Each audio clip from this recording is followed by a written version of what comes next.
আজকে আমরা দেখব নবম শ্রেণী ভূগোলের প্রশ্ন সেকেন্ড ইউনিট 2025 এর জন্য একটা প্রশ্ন, যেখানে প্রথমে রয়েছে এমসিকিউ প্রশ্নপত্র 1x7, অর্থাৎ এই এমসিকিউ প্রশ্নগুলি যেখানে মার্কস বলা রয়েছে 1 নাম্বার করে, মোট 7 নাম্বার রয়েছে।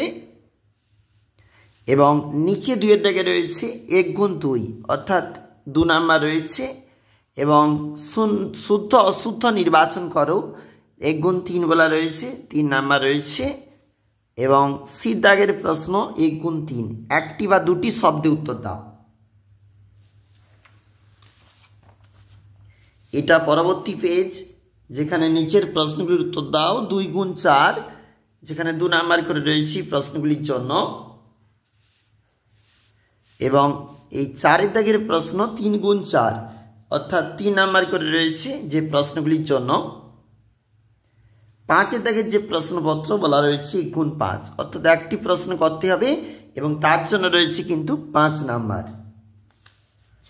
আমরা দেখছিলাম নবম শ্রেণী ভূগোল প্রশ্ন 2025 সেকেন্ড ইউনিট।